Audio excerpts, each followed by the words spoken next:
everyone, Josh here from Neighborhood Car Reviews, and I am at Community Nissan in Bloomington, Indiana. And today we're inside this 2018 Nissan Leaf, and we're going to take it on a quick test drive, and we're going to do a test drive video, and I'm going to do my ramblings on how I feel the driving characteristics are and things of that nature. So join us with this test drive review of the 2018 Nissan Leaf.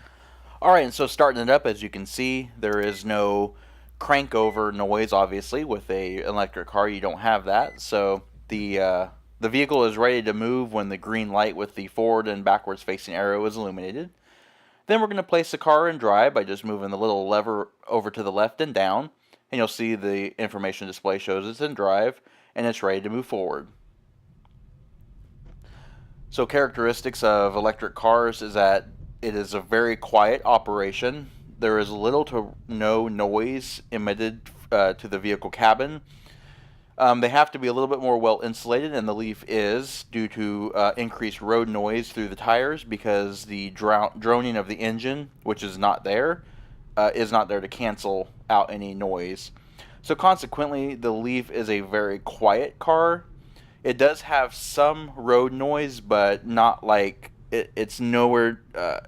It's not much different than a normal passenger car that you'd be accustomed to. You just hear the whirring of the electric motor, and it's more obvious when you come to a stop and the regenerative braking takes over. So this basic little route is just the route that I like to take, because it does go through in-town driving. It does have some open stretches of between 35 and 50 mile per hour areas.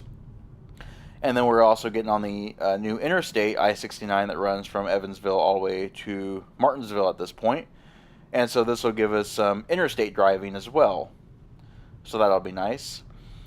So my overall impressions of the Leaf so far are that it rides just like any other Nissan that you would be accustomed to. It's not much different in ride quality from, let's say, a Nissan Sentra or a Nissan Altima.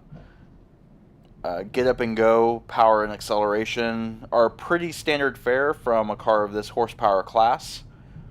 100% of the torque is available at 0 RPM, obviously, so you have power on demand, which is really nice. This vehicle is equipped with adaptive cruise control, which is also a nice feature. It also has navigation. What's really nice about the Nissan navigation system on the Leaf is that when you set your destination, it'll also tell you where the next electric places or electric charge-up stations are, and will also route your trip for you to stop at those stations. So your arrival time, your estimated arrival time, is dependent on your charging stations. Now, this car is a 151 mile range vehicle. However, I've experienced this car a couple times, and it seems that anywhere between 150 and 170 miles is to be expected. So I'm driving this car in eco mode, as well as using ePedal. And ePedal basically turns the car into a one-pedal operational vehicle. The lighter you remove your foot off the accelerator, the lighter the braking.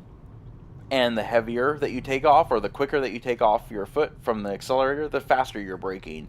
This also activates the brake lights and also activates the brake hold feature, which is really nice. So if you're sitting at a stoplight, you don't even have to use the brakes. Now, the brake pedal is there, and it is charged and ready to go in the event that you do need to use it for a panic stop. However, this entire trip, I did not have to use the brake pedal once, which was a really handy, really unique feature, feature that I have grown accustomed to, and I really do like. I find that the first couple minutes of using it, and it becomes second nature. So we're in town now. We're going to be going through some stoplights, some stop and go traffic, and like I said before, I'm using ePedal, which is really nice. I've never had to use the brake pedal even in this situation, so it just requires some common sense and some knowing, looking ahead and seeing what traffic is going to be like, but it is a very responsive system.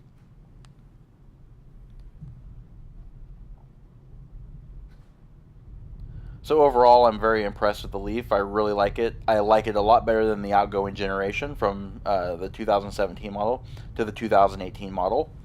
The range and the interior build quality and all that kind of stuff is much higher.